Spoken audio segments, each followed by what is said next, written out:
Estos son algunos de los documentales más oscuros y perturbadores jamás hechos en la historia. Armé este iceberg y mientras más profundo vamos, más perturbador y oscuro se vuelve el contenido. Empecemos por la punta del iceberg, nivel 1. En el centro del documental está Nick Jarvis, un estadounidense que pasó 22 años en el corredor de la muerte por un crimen que no cometió.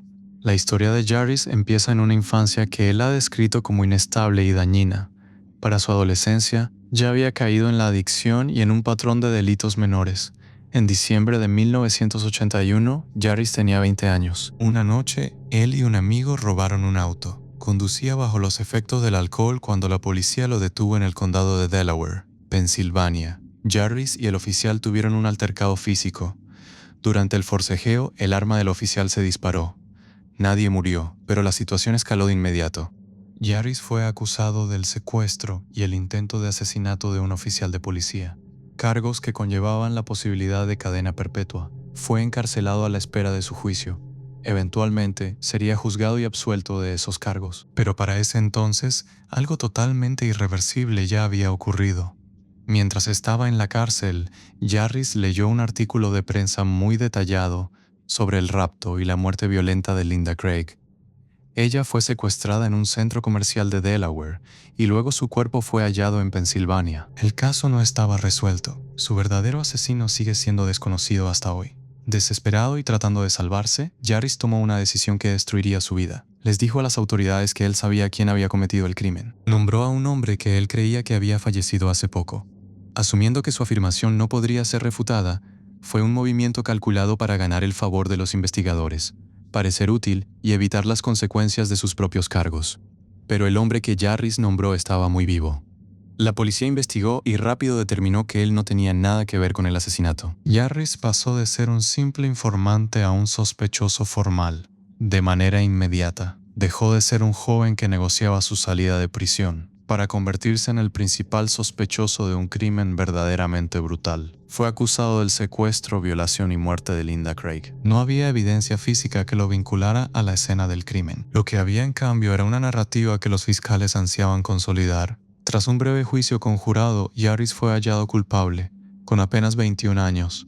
Nick Jarvis fue condenado a muerte. Después de su sentencia, mientras lo trasladaban a una audiencia posterior, Jarvis escapó brevemente, pero rápido fue recapturado y devuelto al corredor de la muerte. Siguieron las apelaciones. Cada una falló y las cortes reafirmaron su culpabilidad. Una y otra vez, Jarvis se deterioró. Pasó tiempo en confinamiento solitario. Él describió la lenta erosión de identidad que viene de estar encerrado en una celda 23 horas al día, sabiendo que el Estado planea matarte. Pero algo más pasó durante esos años. Jarvis aprendió a leer por sí mismo. Se educó usando cualquier material al que pudiera acceder. Se casó con una visitante voluntaria de la prisión, formando una relación que existió casi por completo a través del vidrio y bajo supervisión. Y más importante aún, se convirtió en el primer preso del corredor de la muerte en buscar una prueba de ADN para probar su inocencia. Los primeros intentos de prueba no fueron concluyentes. La evidencia había sido mal manejada o simplemente ignorada. Algunas pruebas físicas ni siquiera se habían revelado a la defensa. Jarvis continuó esperando pacientemente. Después de haber pasado más de 20 años, se ordenó finalmente una tercera prueba usando evidencia que antes estaba oculta. Los resultados obtenidos fueron totalmente definitivos. El ADN no pertenecía a Nick Jarvis. En cambio, apuntaba a dos hombres no identificados, hombres cuyas identidades siguen siendo desconocidas. En 2004, tras resolver los cargos restantes relacionados a su escape, Nick Jarvis fue liberado de prisión. Salió como un hombre libre a los 42 años. Pasó casi media vida en el corredor de la muerte por un crimen que no cometió.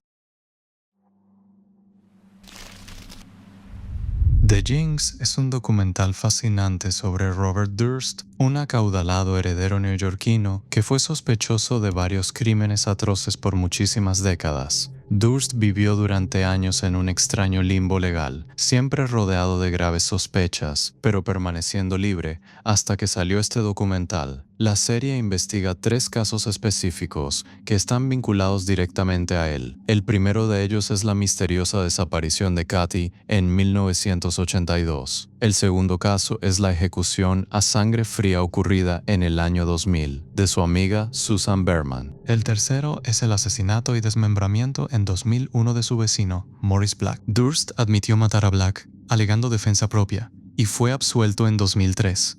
Katy McCormack nunca apareció. Desapareció en enero de 1982. Durst dijo a la policía que la dejó en una estación de tren en Nueva York. Nunca más se le volvió a ver. Sus amigos decían que le tenía miedo.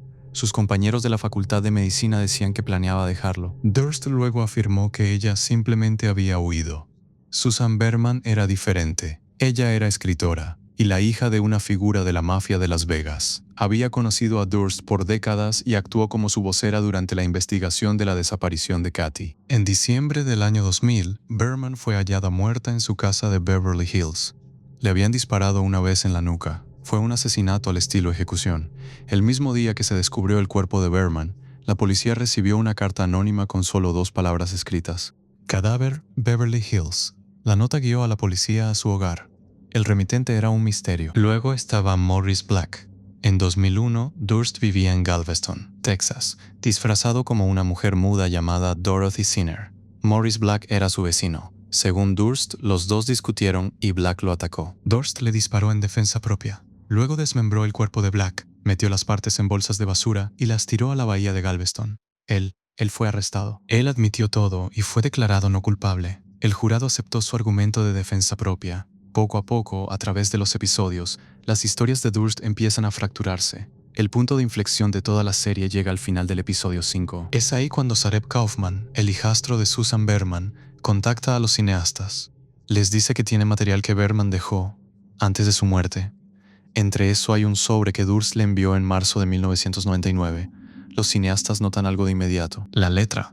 El sobre que Durst le envió a Berman está escrito en letras de molde y contiene un error de ortografía. Beverly Hills está mal escrito. El sobre anónimo enviado a la policía en diciembre del 2000, el que los llevó al cuerpo de Berman, también está escrito en letras de molde con exactamente el mismo error. Los cineastas ponen ambos sobres lado a lado y coinciden. Al darse cuenta de la importancia de lo que tienen, el equipo pone ambos sobres en una caja de seguridad. El director intenta convencer a Durst para una segunda entrevista. Durst de repente se vuelve evasivo. Dice que está en España, pero antes le dijo a alguien más que estaba en Los Ángeles. Durst deja de regresar las llamadas y pierde interés en el proyecto. El director convence a Durst de sentarse para una entrevista más. Durante la entrevista, lo confrontan con la evidencia de la letra. Al mostrarle los 2 sobres, Durst los mira. Reconoce la similitud, pero niega haber escrito la carta. Y la entrevista termina. Well, I mean, the writing looks similar and the spelling is the same, so I can see the conclusion the cops would draw. Or the writing exemplar person would conclude they were both written by the same person. So, I guess the question is, did you write the cadaver note? No, I didn't write the cadaver note. Durst se dirige al baño sin notar que el micrófono sigue encendido y grabando. A solas, paseándose y murmurando para sí, Durst empieza a divagar. There it is. You're caught. I'm having difficulty with the question. What the hell did I do? Kill them all. Of course. La frase se convierte en uno de los momentos más infames en la historia de los documentales, porque el día antes del episodio final de The Jinx, Robert Durst fue arrestado. Fue acusado de asesinato en primer grado por la muerte de Susan Berman. La serie, que había estado construyendo un caso por 6 episodios, de pronto se había convertido en evidencia real. En 2021, Durst fue condenado por el asesinato de Susan Berman. Fue condenado a cadena perpetua sin posibilidad de libertad condicional. Poco después de su sentencia, también fue acusado del asesinato de Katy McCormack, la esposa que desapareció en 1982. Durst murió en prisión en 2022. Como su apelación seguía pendiente, su condena por el asesinato de Berman fue anulada de manera automática tras su muerte. Legalmente, él murió sin una condena final. Mommy Dead and Dearest se centra en el asesinato de Claudine Didi Blanchard, Una mujer de 48 años hallada muerta en su casa en Springfield, Missouri. Las dos personas responsables fueron su hija, Gypsy Blanchard, y el novio de Gypsy, Nicholas Godejohn. En la superficie, el caso se veía simple. Una hija y su novio mataron a su madre. Pero casi de inmediato, los investigadores notaron que algo andaba mal con la historia. Por años, Gypsy había sido conocida públicamente como una joven gravemente enferma. Usaba una silla de ruedas, tenía una sonda de alimentación y tenía la cabeza rapada. Dee Dee le decía a todos que Gypsy sufría de todo tipo de problemas de salud, incluyendo distrofia muscular, leucemia y discapacidades del desarrollo. Gypsy había aparecido en eventos de caridad y noticias locales como una niña frágil peleando contra una larga lista de enfermedades. Pero cuando la policía empezó a investigar el asesinato, descubrieron que Gypsy podía caminar. No solo eso, sus problemas médicos eran casi totalmente inventados. El documental sugiere que el comportamiento de Dee Dee encajaba con un patrón de trastorno facticio impuesto a otro, donde un cuidador inventa o induce una enfermedad en alguien que controla. Dee Dee logró convencer a todo el mundo de que su hija Gypsy estaba gravemente enferma. Gypsy ya tenía 20 años, pero su madre la obligaba a vivir siempre como si fuera una niña pequeña. Dee Dee controlaba estrictamente su educación, toda su vida social e incluso le mentía sobre su edad. Gypsy pasó 14 años sin conocer cuál era su verdadera edad real. El asesinato tuvo lugar antes del amanecer el 10 de junio de 2015. Dee Dee fue apuñalada muerta en su cama. Gypsy y Godejohn se conocieron en línea en 2012 y empezaron a planearlo casi un año antes de que pasara.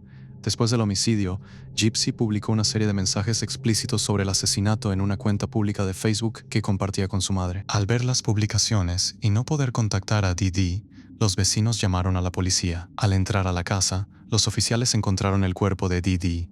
La casa se veía casi intacta. Todas sus sillas de ruedas y su equipo médico seguían allí. Muchos temían un secuestro violento. Luego, la policía finalmente halló a Gypsy sana y salva en Wisconsin. La noticia de que Gypsy estaba viva fue recibida con alivio en Springfield, pero pronto la narrativa dio un giro por completo. Los medios locales reportaron que Gypsy nunca había estado enferma. Toda su identidad como una niña discapacitada había sido construida por su madre. Los investigadores empezaron a rastrear la relación en línea entre Gypsy y Godejohn. Sus conversaciones mostraron que el asesinato no fue espontáneo, había sido discutido y planeado. Gypsy y Godejohn habían intercambiado mensajes sobre cómo debía morir Dee Dee. Hello, sir.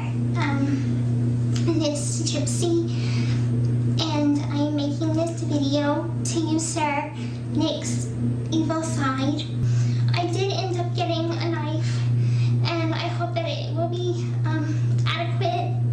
And I got tape and handcuffs, and I hope that will do. Thank you again for doing this for us. Gypsy le envió a Godejohn dinero que le había robado a su madre para que él pudiera comprar un boleto de autobús. Godejohn viajó de Wisconsin a Springfield ese mismo día. Después de que Dee Dee se durmiera profundamente, Godejohn se dirigió a la casa. Gypsy le abrió la puerta y lo dejó entrar.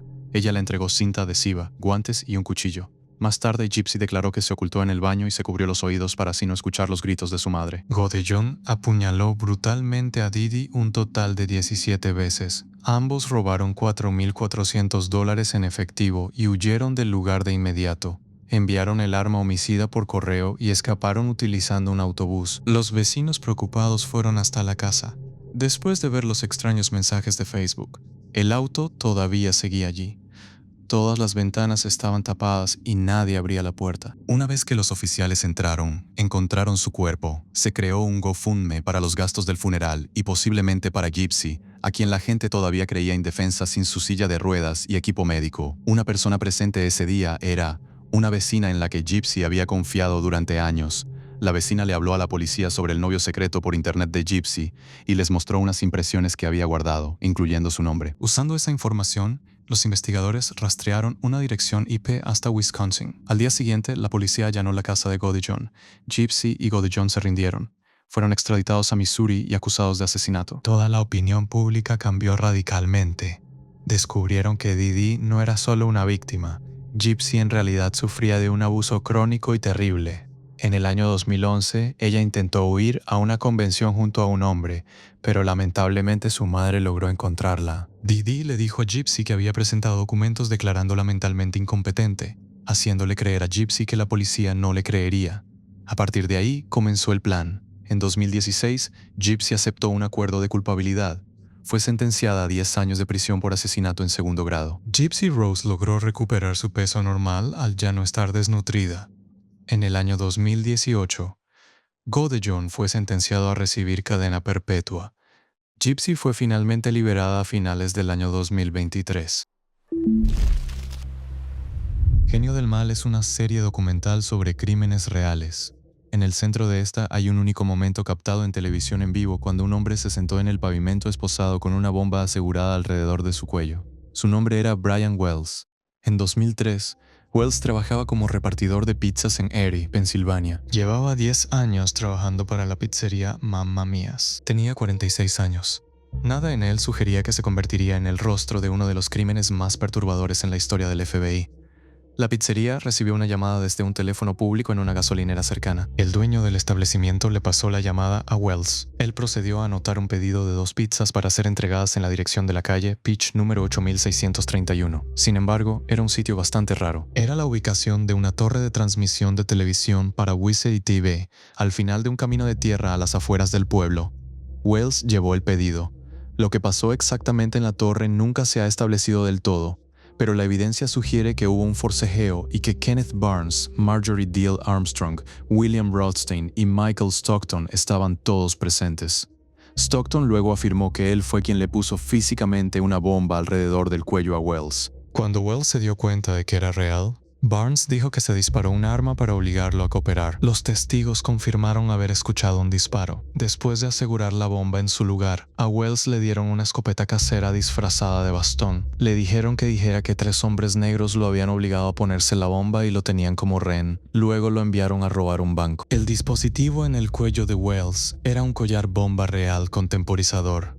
Se diseñó para parecer compleja, con cables falsos, un celular de juguete y advertencias falsas. En el auto, la policía halló 9 páginas de instrucciones manuscritas, dirigidas a, cito, el rehén de la bomba. Las instrucciones le decían a Wells que tenía que completar una serie de tareas, conduciendo a lugares específicos para recolectar llaves, cada una supuestamente dándole más tiempo y eventualmente desactivando la bomba. Las páginas advertían que estaba bajo vigilancia constante. Cualquier intento de contactar a la policía resultaría en la detonación inmediata. Wells entró a un banco PNC. Cuando llegó al mostrador, le deslizó una nota a la cajera. La nota decía que tenía una bomba y que explotaría en 15 minutos. Exigía $250,000. La cajera no pudo acceder a la bóveda lo suficientemente rápido. Ella le dio lo que pudo, $8,700. Wells tomó la bolsa y se fue. Unos 15 minutos después, Wells había completado el primer paso de la búsqueda del tesoro. Se dirigía hacia el segundo, cuando la policía lo vio afuera de su auto. Lo arrestaron y lo esposaron. Lo sentaron en el pavimento. Wells les dijo que 3 personas lo habían obligado a ponerse la bomba y que lo estaban controlando. La policía no intentó desarmar el dispositivo. Despejaron el lugar para evitar que detonara la bomba. 3 minutos antes de que llegaran los expertos, explotó.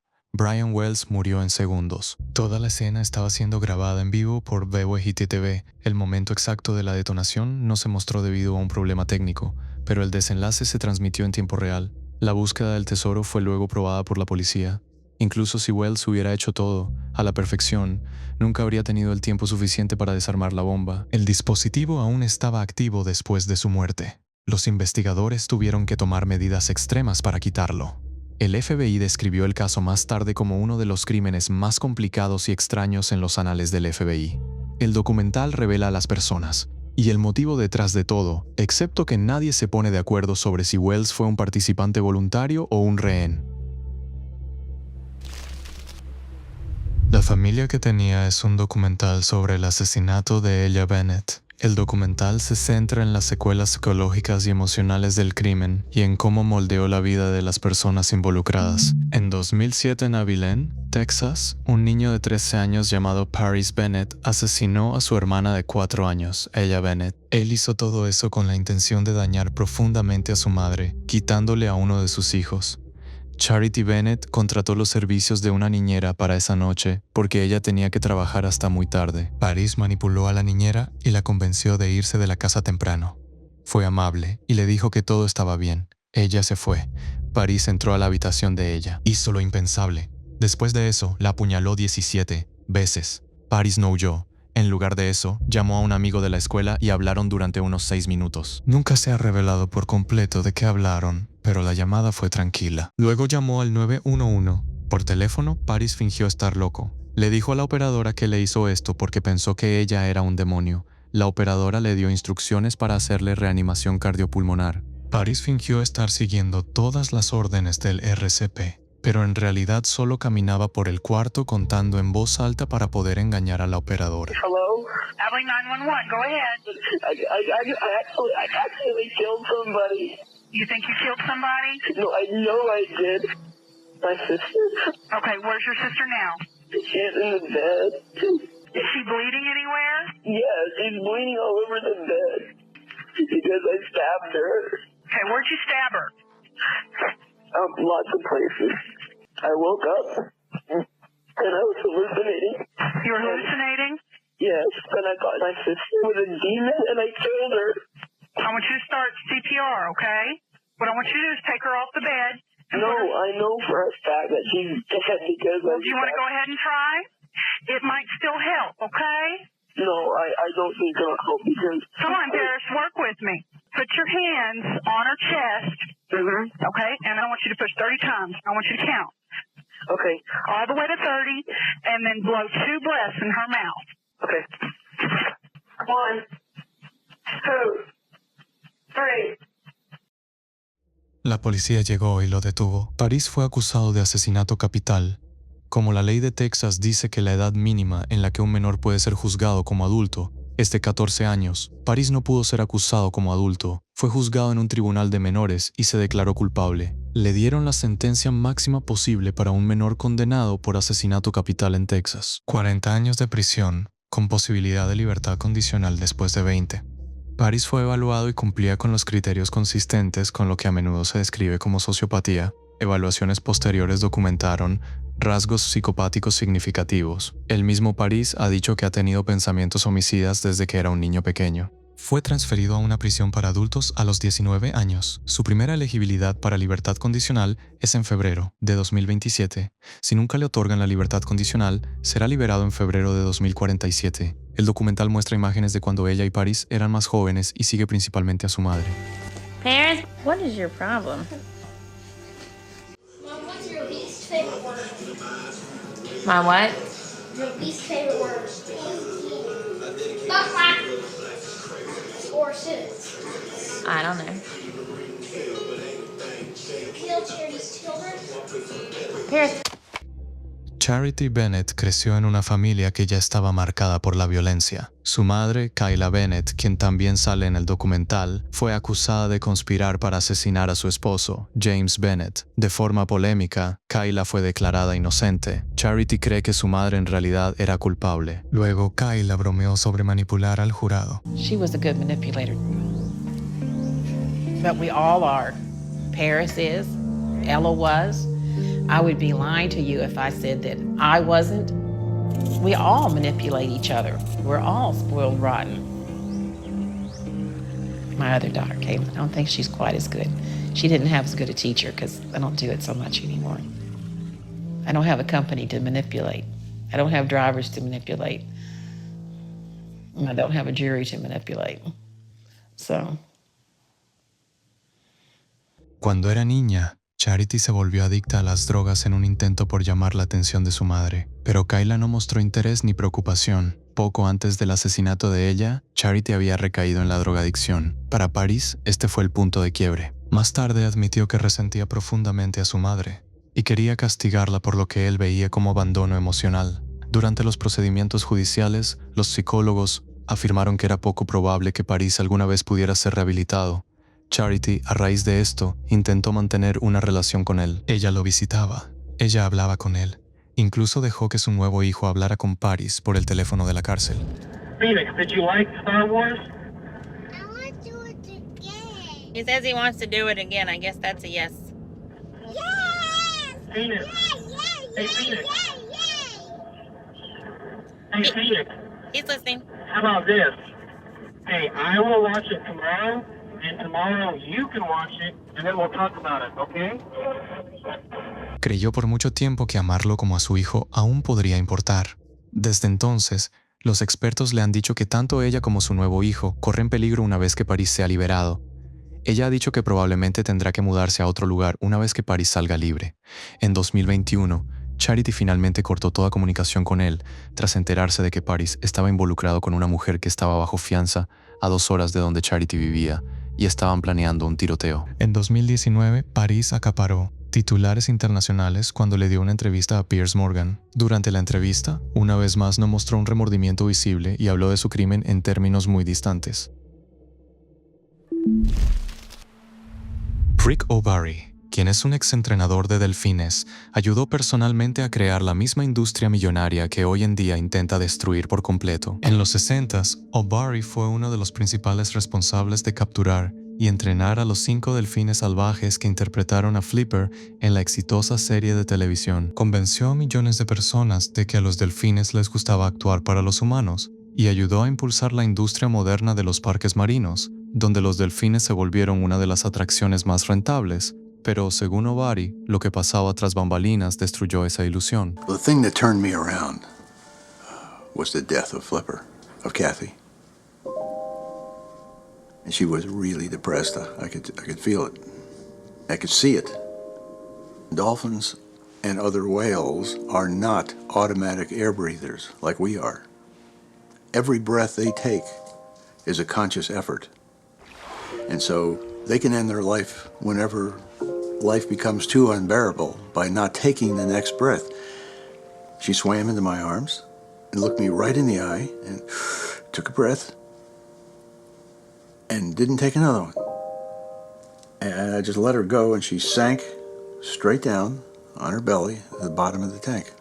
Desde ese momento, O'Barry empezó a ver el cautiverio de delfines como algo cruel y devastador. Un día después, lo arrestaron frente a la isla de Bimini por intentar liberar a un delfín capturado. Después de eso, O'Barry dejó por completo la industria del entretenimiento y se volvió activista de tiempo completo, dedicando su vida a exponer el cautiverio y la caza de delfines en todo el mundo. Ese camino con el tiempo lo lleva a un pequeño pueblo costero en Japón llamado Taiji. En Taiji, los pescadores locales practican algo llamado caza por arreo de delfines. Usan lanchas para acorralar manadas enteras de delfines hacia una cala angosta y aislada. Una vez atrapados, separan a los delfines. Los más valiosos no los matan, los venden vivos. Acuarios y parques marinos de todo el mundo pagan cantidades enormes de dinero por ciertos delfines, especialmente las hembras de delfín nariz de botella. Un solo delfín vivo puede valer decenas de miles de dólares. Este comercio genera enormes ingresos para Taiji y es mucho más rentable que la carne en sí. Al resto de los delfines, los que no eligen para cautiverio, los empujan más adentro de la cala y ahí es donde mueren. La cala está completamente oculta a la vista del público. A los activistas los bloquean físicamente para que no entren. Los pescadores vigilan la zona y la policía local los respalda. Funcionarios del gobierno ayudan a mantener la actividad fuera de la vista. A los delfines los matan apuñalándolos repetidamente con varillas de metal. El documental incluye varios minutos de material sin editar de la matanza de delfines, captado con cámaras ocultas. The Act of Killing es un documental de 2012. Les da la cámara a los asesinos y les pide que le muestren al mundo exactamente lo que hicieron. Los hechos en el centro de The Act of Killing ocurren en Indonesia durante las matanzas masivas de 1965 a 1966. En ese periodo, supuestos comunistas y personas acusadas de oponerse al régimen del nuevo orden fueron asesinadas a una escala enorme. Las estimaciones llegan a cientos de miles. Las matanzas fueron alentadas y cuando terminó la violencia, a quienes la llevaron a cabo no los castigaron. Muchos de ellos se quedaron en el poder. La película sigue a un hombre más de cerca que a cualquier otro. Anwar Congo se dedicaba a vender boletos de cine de manera totalmente ilegal en la ciudad de Medan durante el transcurso de la década de los 60. Amaban el cine estadounidense. Al restringirse por el auge comunista, sus ingresos desaparecieron. Entonces los reclutaron para escuadrones de la muerte. Congo lo narra casi con alegría. Explica que el gobierno necesitaba gente dispuesta a matar y los gángsters eran útiles porque ya estaban acostumbrados a la violencia. Congo dice que él personalmente mató a tantas como 1000 personas. Al principio golpeaban a la gente, pero había demasiada sangre. Así que Congo desarrolló otro método. Demuestra cómo mataba a la gente usando alambre, sonriendo mientras lo explica. La película muestra a Congo y a sus socios recreando esos asesinatos en escenas elaboradas. La violencia está montada, pero los hombres que la hacen no están actuando. Están reviviendo su propio pasado. A lo largo de la película, miembros de las juventudes Pancasila aparecen una y otra vez. Este grupo tuvo un papel clave en las masacres y sigue existiendo en Indonesia hoy. En el documental, ellos presumen abiertamente por televisión haber matado a muchos comunistas. El filme aclara que la violencia nunca terminó. Los indonesios chinos que sobrevivieron todavía sufren constantes extorsiones de gángsters décadas después. Les quitan el dinero a plena vista y no hay miedo a consecuencias. Más tarde, en una recreación, le piden a Congo que haga el papel de una víctima. Lo amarran y lo obligan a suplicar. Congo empieza a temblar. Le cuesta respirar. Dice que siente lo que sus víctimas debieron sentir. Le está dando un ataque de pánico real. Hacia el final de la película, Congo regresa a una azotea, donde antes mataba gente con regularidad. Era uno de sus lugares favoritos. Después solía bailar ahí, celebrando. Ahora se queda de pie, en silencio. No le sube nada, pero su cuerpo reacciona, como si intentara expulsar algo enterrado desde hace mucho. El documental Tell Me Who I Am sigue a los gemelos idénticos Alex Lewis y Marcus Lewis, y empieza con un solo momento que en silencio reescribió toda una vida, cuando Alex tenía 18 años. Tuvo un accidente de motocicleta grave, sufrió una lesión cerebral traumática y cayó en coma. Cuando despertó, su memoria había desaparecido por completo. No recordaba su infancia, no sabía ni su propio nombre, ni siquiera reconocía su reflejo. La única persona que reconoció fue al hombre sentado junto a su cama de hospital, su hermano gemelo Marcus. Marcus se volvió la única prueba de que su vida había existido antes del accidente. La única persona que podía decirle quién era. Alex describe la experiencia, como renacer en el cuerpo de un adulto. Tenía que hacer preguntas básicas sobre todo. Tenía que reaprender a vivir y a ser una persona. Marcus le contó de su infancia. Describió una vida feliz, con padres adinerados, y una infancia privilegiada, llena de oportunidades y estabilidad. En la primera parte del documental, el tono casi se siente suave. Alex está fascinado con la idea de que alguien pueda perder todo lo que es y aún así seguir adelante. Confía por completo en Marcus, pero Marcus está mintiendo sobre todo lo que importa. En la segunda parte de la película, Marcus por fin admite que la infancia que le describió a Alex no era real, o al menos no era toda la historia. Revela que deliberadamente omitió un secreto familiar oscuro para proteger a Alex de recuerdos que creía que lo destruirían. Pasan los años y sus padres mueren. Los hermanos regresan a la casa grande que heredaron para vaciarla. Mientras recorren la casa, Alex empieza a encontrar cosas.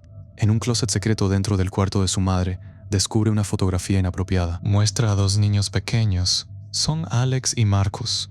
Alex sabe que les pasó algo terrible, pero no sabe qué, y Marcus se niega a explicarlo. Por más de 20 años, Marcus no ofrece ningún detalle adicional. Se niega por completo a hablar de ello y evita el tema a toda costa. Alex se obsesiona con la idea de poder entender a su madre. Investiga a profundidad su vida, sus relaciones personales, y lo que finalmente descubre es sumamente perturbador. Aprende que casi todo en la vida de ella giraba alrededor del sexo. En la tercera parte del documental, los hermanos se sientan juntos para enfrentar la verdad. Marcus confirma las peores sospechas de Alex. Su madre los agredió sexualmente, pero aún así, Marcus sigue negándose a dar detalles frente a Alex. Dice que no puede obligarse a decirlo en voz alta, mientras mira a su hermano. Dice que los recuerdos son demasiado dolorosos. En cambio, Marcus le pide a Alex que vea parte de su entrevista con el equipo del documental. Esa entrevista contiene la verdad que Marcus no pudo decir. Marcus revela que su madre traficaba activamente con sus propios hijos. Los dejaba en casa de un amigo y los dejaba ahí toda la noche y luego los recogía en la mañana. Siguió por años, hasta que Marcus cumplió 14 y se defendió. Después de eso, se detuvo. Alex ahora sabe la verdad, pero no tiene memoria emocional de eso. Sabe lo que pasó de manera intelectual, pero su cuerpo no lo recuerda, lo que lo deja en un estado psicológico extraño. Es víctima de algo que no puede sentir. Marcus es el polo opuesto. Él lo siente todo profundamente, pero pasó su vida fingiendo que nada ocurrió. The Trials of Gabriel Fernández cuenta la historia de Gabriel Fernández, un niño de 8 años de California que fue asesinado en 2013 después de meses de abuso extremo. 3 días después de que nació Gabriel, su madre, Pearl, lo dejó en el hospital. Después lo pusieron al cuidado de su tío abuelo y su pareja. Durante los primeros años de su vida, Gabriel vivió lejos de su madre biológica. Cuando tenía 4 años se fue a vivir con sus abuelos. Gabriel se quedó con sus abuelos hasta septiembre de 2012. Ahí fue cuando Pearl regresó. Recuperó la custodia de Gabriel junto con su novio Isauro Aguirre. Otros familiares expresaron preocupación de inmediato. Pearl ya había sido acusada de descuidar a sus otros hijos, pero ninguna autoridad intervino. A lo largo de 8 meses, Gabriel fue torturado sistemáticamente por su propia madre y su novio. No puedo detallar todo aquí, pero este caso implica crueldad prolongada y severa. Según sus hermanos y hermanas, su madre y su novio, Aguirre, a menudo se reían mientras hacían estas cosas. Después, los fiscales dijeron que una de las motivaciones de Aguirre era su creencia de que el niño era gay. La maestra de primer grado de Gabriel fue la primera en reportarlo, pero nada cambió. La maestra siguió llamando. Cada vez le decían lo mismo, que un trabajador social iba a investigar. Sí visitaron la casa, pero solo hablaron con Pearl. Nunca entrevistaron a Gabriel y nunca se hicieron evaluaciones médicas. Nadie le preguntó al niño qué le estaba pasando. El 22 de mayo de 2013, Gabriel fue golpeado otra vez, supuestamente porque no recogió sus juguetes. Esta vez ya no se levantó. Pearl llamó al 911.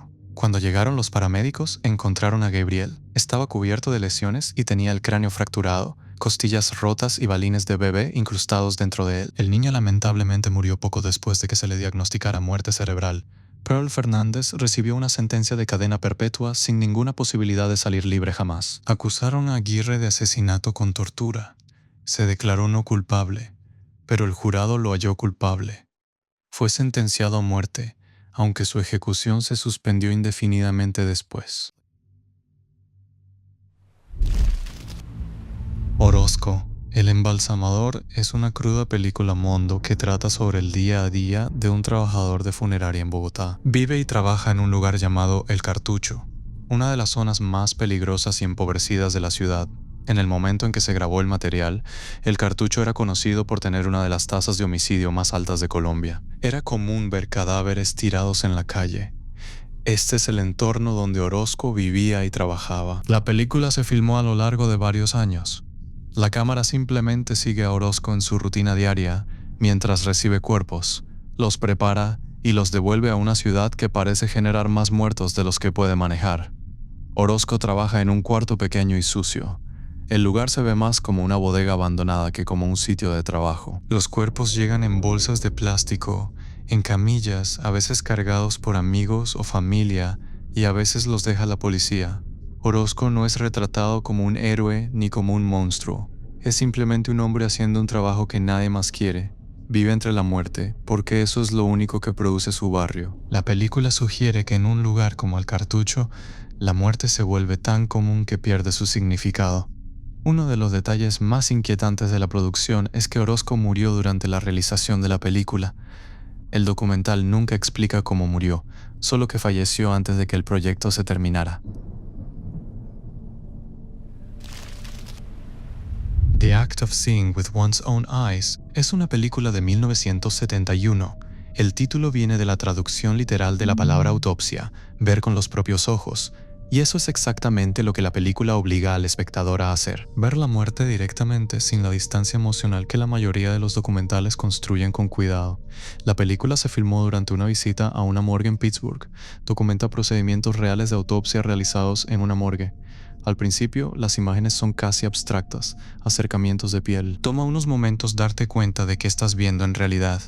Luego se muestran los procedimientos tal cual. La película no corta. La película ha sido descrita como la declaración más cruda sobre la condición humana jamás filmada.